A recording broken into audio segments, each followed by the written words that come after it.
জান্নাতে থাকার জন্য খাবারের প্রয়োজন, হ্যাঁ মাবুদ খাবারের প্রয়োজন।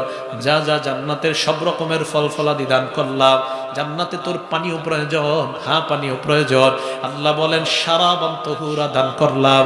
জান্নাতে থাকার জন্য তোর একটা পালঙের প্রয়োজন, হ্যাঁ পালঙের প্রয়োজন। আল্লাহ বলেন এমন পালং দিলাম মুকাল্লালান বিযযাহাবি ওয়াল ফিদ্দা, স্বর্ণ এবং রূপা দ্বারা তৈরি করা পালং তোমাকে দান করলাম। পালঙের মধ্যে একা থাইকা মজা নাই। ওই বান্দা বলবে আল্লাহ এটা আবার কে? আল্লাহ বলবে বুঝোস না তোর বউ দরকার। বাবু ঠিকই কইছেন। আল্লাহ বলবেন এমন হুর গেলমান দান করলাম, যেই হুর যদি একবার দুনিয়ার দিকে নিঃশ্বাস ফেলে দেয় পুরা দুনিয়াটা সুরভিত হয়ে যায়। বউ দেওয়ার পর, পালং দেওয়ার পর, খানা পানি দেওয়ার পর, যৌতুক মালামাল সব দেওয়ার পর আল্লাহ বলেন এইগুলা রাখার জন্য তোর একটা সুন্দর ঘরের দরকার। হ্যাঁ মাবুদ সুন্দর একটা ঘরের দরকার। আল্লাহ বলেন সামান্য ঈমান ঈমান ঈমান, এই সর্বশেষ ঈমানদার বান্দা হিসাবে আমি তোমাকে জান্নাতে আনলাম। এই সামান্য ঈমানের কারণে আমি আল্লাহ তোমাকে 10 দুনিয়া, আরেকটা বর্ণনায় 11টা দুনিয়ার সমপরিমাণ জান্নাতের একটা বালা খানার মালিক বানায়া দিলাম। তাহলে বলেন এমন জান্নাত সকলের দরকার আছে না নাই? এই জান্নাতের মধ্যে যাওয়ার পর তাহলে আর কোন ঈমানদার জাহান্নামের মধ্যে নাই। সব বেঈমানরা জাহান্নামের মধ্যে, সব ঈমানদাররা জান্নাতের মধ্যে। নবীজি হাদিসের মধ্যে বলেন ঈমানদারদের মনে একটা ভয়, জাহান্নামীদের মনে একটা আশা। বলেন ঈমানদারদের মনে ভয়, ঈমানদারদের মনে ভয়। বলেন সবাই ঈমানদারদের মনে, আর জাহান্নামীদের মনে আশা। সব ঈমানদার কোথায়? জান্নাতে। সবার মনে একটা ভয়, আহারে না জানি কখন আল্লাহ ঘাটটা ধাক্কা দিয়ে বের করে দেয় ভয়। জাহান্নামীদের আশা কোনো না কোনো দিন আল্লাহ আমাদেরকে মনে হয় রেহাই করবেন। হঠাৎ আল্লাহ একদিন ডাক দিবে ইয়া আহলাল জান্নাহ, হে জান্নাতীরা নিচের দিকে তাকা। জান্নাতীরা ভয় পাবে, সর্বনাশ আল্লাহ ডাক দিলেন কেন? ডাক দেওয়ার পর আল্লাহ বলবেন নিচের দিকে তাকা। তাকানোর পর একটা জায়গা আছে, এই জায়গাটার নাম হলো আরফ। বলেন কি নাম? আরফ বলা হয় জান্নাত আর জাহান্নামের মাঝামাঝি মিডল পয়েন্টের একটা জায়গা। এই জায়গাটাকে বলা হয় আরফ। আরফের মধ্যে কারা থাকবে? যাদের নেকির পাল্লা আর বদির পাল্লা সমান সমান, তাদেরকে আল্লাহ আরফের মধ্যে রাখবে। আরফের মধ্যে যাদেরকে রাখবে, নিচে তাকাইলে দেখবে জাহান্নাম, উপরে তাকাইলে দেখবে জান্নাত। আল্লাহ ফেরেশতাদেরকে বলবে আরববাসীরা কি চায়? বুঝবে না?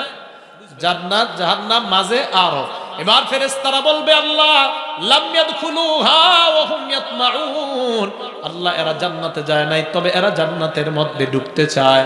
এই কথা বলার পর আল্লাহ বলবেন আরববাসীদেরকে বলো জান্নাতের দিকে তাকানোর জন্য, আর এক একজনকে বলো সালাম দিতে। এক একটা সালাম জান্নাতীদেরকে দিবে। ওই আরববাসীরা সালাম দিতে দিতে তাদেরকেও জান্নাতের মেহমান বানায় দাও। তাহলে আরববাসীরা এখন আর নাই আরফের মধ্যে। সবাই কোথায়? বুঝেন? উপরে জান্নাত, নিচে জাহান্নাম, মাঝখানে আরফ। আরফের মধ্যে আর কেউ নাই, আরফটা খালি। আল্লাহ বলবে জান্নাতীরা নিচে তাকা, তাকায়। এবার আল্লাহ জাহান্নামীদেরকে ডাক দিবে, হে জাহান্নামীর দল উপরে তাকা। জাহান্নামীরা আশায় থাকবে, আরে আল্লাহ ডাক দিছে কতদিন পরে, কতদিন পরে। এক আয়াতের মধ্যে আসছে জাহান্নামীরা জাহান্নামের দারোগা ফেরেশতাকে বলবে, ও ফেরেশতা আল্লাহরে বলো একটু পানি দেওয়ার জন্য। তাফসীর ইবনে কাসিরে আসছে এদেরকে যখন ফেরেশতাকে ডাক দিবে, ডাক দেওয়ার পর ফেরেশতা তার ডাকের সারাটা কয়দিন পরে দিবে জানেন? আল্লাহ এই দুনিয়াটা 2 বার সৃষ্টি করলে যত হাজার বছর বয়স হবে, এই পরিমাণ বছর পরে ফেরেশতা বলবে বল কি বলবি?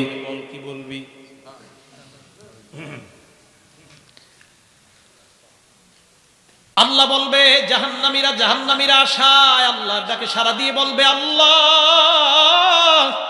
আল্লাহ বলবে উপরের দিকে তাকা। উপরের দিকে তাকায়, তাকায় দেখে আরফ। জান্নাতীদেরকে বলবে জায়গাটা চিনো কিনা? জান্নাতীরা ভয়ে ভয়ে বলবে হ্যাঁ আল্লাহ আরফ। এবার আল্লাহ একটা প্রাণী উপস্থিত করবে, হাদিসে আসছে কাহাইয়াতি কাবশিন, ভেড়া বা দুম্বার মতো একটা প্রাণী উপস্থিত করবে। এই প্রাণীটা উপস্থিত করার পর জান্নাতীদেরকে বলবে চিনো কিনা? না মাবুদ চিনি না। অথবা বলবে হ্যাঁ চিনি। আল্লাহ বলবে এটা হলো মরণ। মরণ এই মরণ নামক প্রাণীকে আমি মরণটাকে একটা প্রাণীর রূপ দান করলাম। ওই মরণকে প্রাণীর রূপ দেওয়ার পর জাহান্নামীদেরকে বলবে দেখো এটা হলো মরণ, জান্নাতীদেরকে বলবে এটা মরণ। এই কথা বলার পর আল্লাহ বলবেন এবার ওই মরণকে ডাক দিয়ে বলবে মুতিয়া মাউত। আরেক বর্ণনায় মরণ নামক প্রাণীকে আল্লাহ জবাই করে দিবে। ওই মরণ নামক প্রাণীর মরণ হয়ে যাওয়ার পর আল্লাহ জান্নাতীদেরকে বলবে ইয়া আহলাল জান্নাহ খুলুদুন লা মাউতা ফিহা, হে জান্নাতীরা চিরস্থায়ী জান্নাতে বসবাস করা শুরু করে দাও। আজকের পর আর কোনো মরণ নাই, আমি আল্লাহ আজকে থেকে তোমাদেরকে চিরস্থায়ী সার্টিফিকেট দিয়ে দিলাম। একটু কল্পনা করবেন আমার আপনার এই আমাদের আড্ডাটা যদি জান্নাতে হয় কত মজা হবে আড্ডাটা। এবার জাহান্নামীদেরকে বলবেন ইয়া আহলান নার খুলুদুন লা মাউতা ফিহা, জাহান্নামীরা জাহান্নামের মধ্যে চিরস্থায়ীভাবে কাটাও, আজকের পর আর কোনো মরণ হবে না। জাহান্নামীরা আফসোস করতে করতে বলবে আহারে আল্লাহ যদি বলতো সমুদ্র পরিমাণ দুনিয়া পরিমাণ ওই পরিমাণ বালু কণা এইগুলা গুণে শেষ করা যাবে যেদিন, ওই দিনও যদি আল্লাহ একটু মুক্তি দেওয়ার ঘোষণা করতেন তাও তো একটা আশায় থাকতাম। আল্লাহর নবী বলেন জাহান্নামীদের দাঁতগুলা হবে ভয়ঙ্কর, এক একটা দাঁত হবে মিসলু জাবালি উহুদ, উহুদ পাহাড়ের সমপরিমাণ। উহুদ পাহাড়টা কত বড়, লম্বাই 10 মাইল, উপরে 2.5 মাইল। এক একটা দাঁত যদি 10 মাইল হয় চিন্তা করেন 32টা দাঁতের জন্য কতটুকু জায়গা দরকার। ওই দাঁতগুলা যেই দেহের মধ্যে থাকবে দেহটা কত বড়, ওই দেহটা যেই শরীরের মধ্যে থাকবে শরীরটা কত বড় হবে। ভয়ঙ্কর শাস্তি গ্রহণ করবে জাহান্নামীরা। শুধু তাই নয়, এই শাস্তি গ্রহণ করতে করতে এক পর্যায়ে তারা বলবে পানি দাও। আল্লাহ বলবে সদিদু আহলিন নার, জাহান্নামীদের পুঁজগুলা একত্রিত করে তাদেরকে খাইতে দাও। জাহান্নামীরা পুঁজগুলা খাবে, গলার মধ্যে যখন যাবে মাথার খুলিগুলা গরমে গলা দিয়া যাওয়ার সময় ওই জাহান্নামীরা বলবে আল্লাহ আর পান করতে পারি না। আল্লাহ বলবে কিছু করার নাই, এটাই তোমাদের পান করার জিনিস। পিছনের রাস্তা দিয়ে বের হয়ে যাবে। জাহান্নামীদের অবস্থা হবে এমন ভয়ঙ্কর, আর জান্নাতীদের অবস্থা হবে এত আনন্দদায়ক। জান্নাতীরা জান্নাতের নিয়ামত ভোগ করতে থাকবে। হঠাৎ একদিন জান্নাতীদেরকে কে যেন ডাক দিয়ে বলবে ইয়া আহলাল জান্নাহ, ও জান্নাতীরা। আশেপাশে তাকায় তাকায় দেখে কেউ নাই। জান্নাতীরা যখন দেখে কেউ নাই, গায়েব থেকে একটা আওয়াজ আসবে, ওই আওয়াজ থেকে বলবে এ জান্নাতীদের দল, তোমাদেরকে অন্য কেউ সালাম দেয় নাই, আমি আল্লাহ তোমাদেরকে সালাম দিলাম। কে সালাম দেয়? এটাই হলো আলাদাইনা মাজিদ। জান্নাতীদেরকে সব নেয়ামত দেওয়ার পরেও আমার কাছে অতিরিক্ত পুরস্কার তাদের জন্য রেখে দিলাম।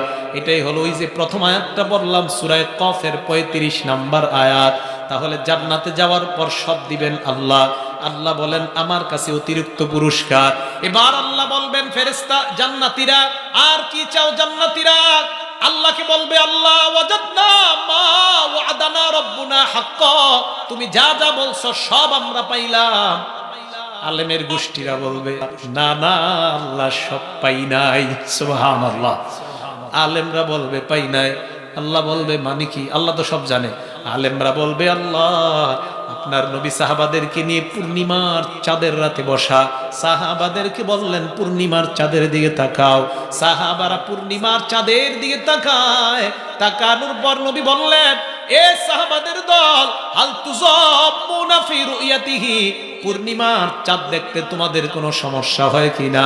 সাহাবারা জবাব দিলেন না না হুজুর, পূর্ণিমার চাঁদ দেখতে কোনো সমস্যা হয় না। আল্লাহর নবী বললেন সাতারাউনা রাব্বাকুম কামা তারাউনা হাযাল কমার ফি লাইলাতিল বদরি, এই যে পূর্ণিমার চাঁদের রাতে তোমরা চাঁদ দেখতে কোনো সমস্যা হয় নাই।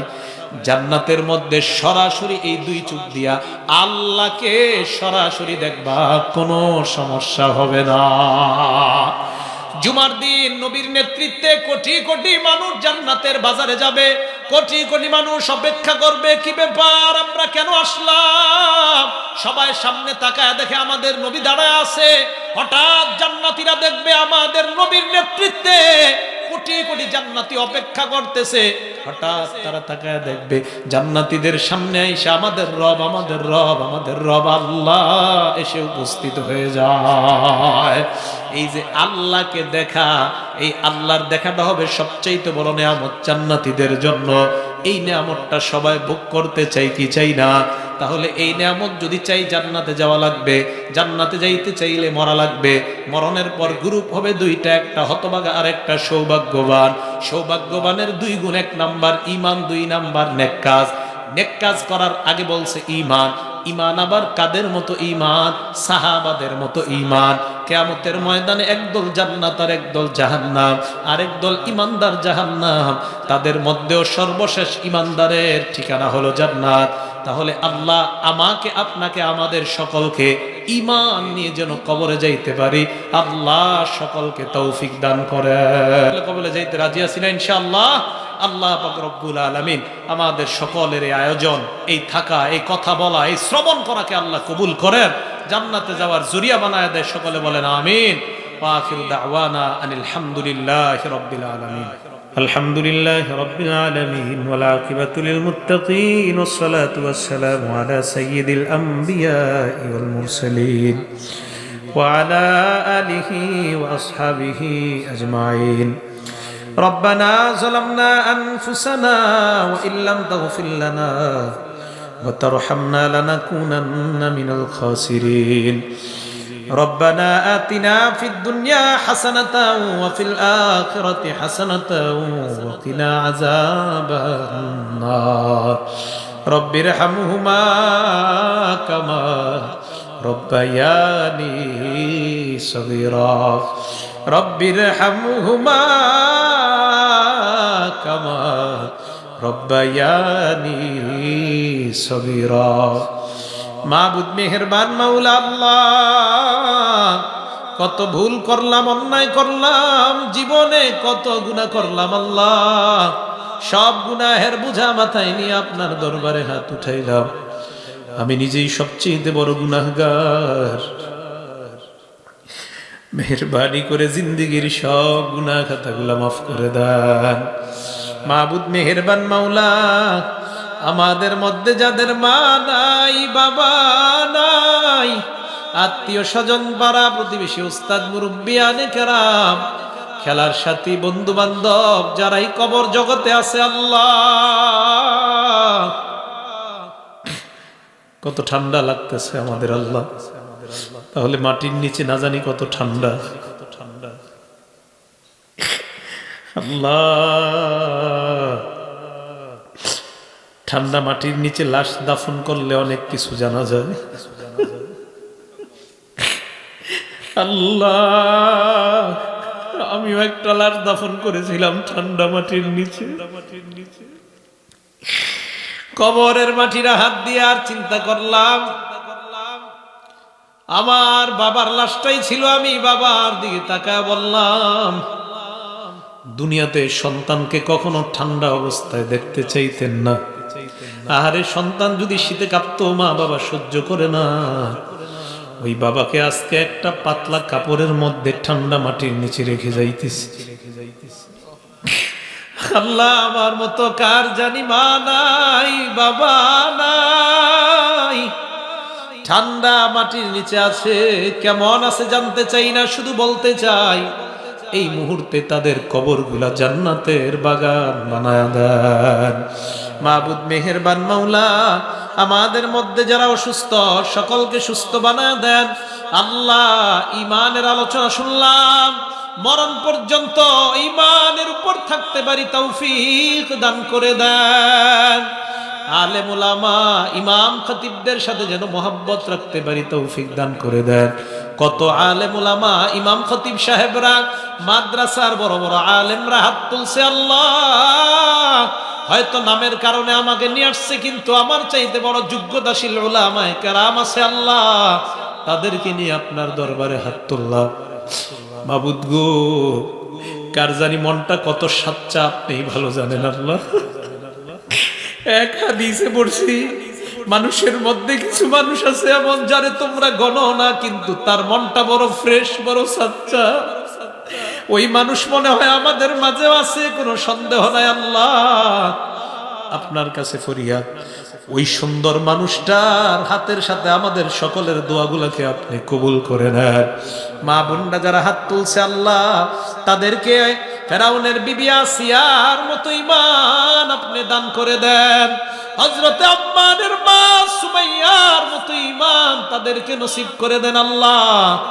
এই এলাকার সন্তানগুলা বেশি বেশি যেন দিনের পথে চলতে পারে, গার্জিয়ানরা যেন সন্তানগুলাকে মাদ্রাসায় দিতে পারে, তৌফিক দান করে দেন। মাবুদ মেহেরবান মাওলা, এলাকার যারা মাহফিলে অর্থ দিয়ে শ্রম দিয়ে সহযোগিতা করছে, যে যেই নিয়তে দান করেছে আল্লাহ তাদের নিয়তগুলো আপনি পুরা করে দেন। আমাদের এই মাহফিলটাকে হেদায়েতের জরিয়া বানায় দেন আল্লাহ। বিশেষ একটা দোয়া আমি সব জায়গায় করি, আমার ছাত্রদের সামনে করি, আমার শ্রোতাদের সামনেও করি, আমার মুসল্লিদের সামনেও করি। আল্লাহ আমাকে যাদের সামনে বসান আর যারা আমার সামনে বসে আল্লাহ তাদের সাথে আবার জান্নাতে দেখা করায় দিয়েন। মাবুদ গো, আমার মনের এই আশাটা আপনি পুরা করেন আল্লাহ। আল্লাহ মেহেরবানি করে এই আলেম ওলামাদের সাথে, এই মানুষগুলার সাথে আবার জান্নাতে যেন দেখা হয় ব্যবস্থা করে দিয়ে এই এলাকার মসজিদ মাদ্রাসাগুলোকে আপনি কবুল করে নেন আল্লাহ। আমি সহ আমরা যারা হাত তুললাম, মরণ পর্যন্ত যেন ঈমানের উপর থেকে ঈমান নিয়ে কবরে যাইতে পারি, তৌফিক দান করে দেন।